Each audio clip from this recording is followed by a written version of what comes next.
So next is your ethical reason. So what does ethical reason means? If we are getting benefit, ethics means moral values. If we are getting benefit from these biodiversity products like plants and animals, then this is our ethical responsibility or moral responsibility to protect them and not to just use or misuse them. So this comes under the ethical reason for protecting the biodiversity. Now conservation of biodiversity has are of two types. It includes or it uses two main strategies, that is in situ conservation and ex situ conservation. Now you can see here what is in situ conservation. In situ means on site, like protecting any endangered plant or animal in its own habitat. Wherever that plant or animal is residing, we are going to protect that plant or animal in its own habitat. That is called as in situ conservation. And what is ex situ conservation? Means off site. Ex situ conservation means we are supposed to protect that plant or animal, whatever is endangered, from taking out it from its own habitat and keeping it at some another safe place. Means taking out, we are not protecting plant or animal in its own habitat, we are just taking it out from that endangered area or that dangerous area and we are just protecting it somewhere else. That is your ex situ conservation. Now in situ conservation, let us study it in detail. In situ conservation and protection of whole ecosystem and its biodiversity at all levels in order to protect the threatened species. Means the basic concept behind in situ and ex situ conservation is the protection of plants and animals which are endangered.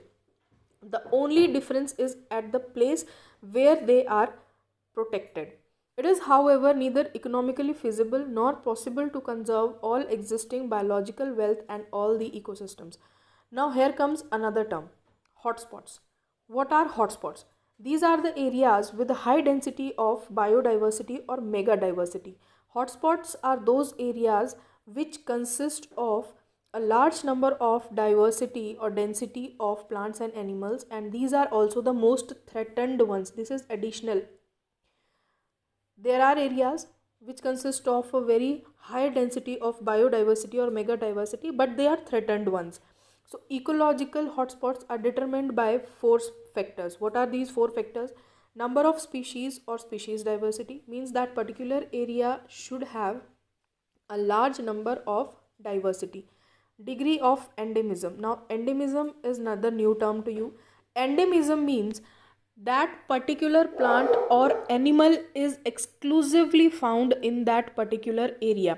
वो plant वो animal उस particular area में ही originate हुआ है और exclusively वहीं पर मिलता है. दैट इज एंडेमिक स्पीशीज और endemism. Okay, so the hotspot should have a high degree of endemism, means the hotspot should have a large number of plants or animals which are endangered, but they are exclusively found at that particular place. That is called as endemism. Now the degree of threat to habitat due to its degradation and fragmentation. Yes, to declare any place as a hotspot, it should be endangered also. That is the time when we consider any particular area as a hotspot. Now degree of exploitation means its overuse is also there. So all these are, first we did two questions today, and you have to write these questions in your copies.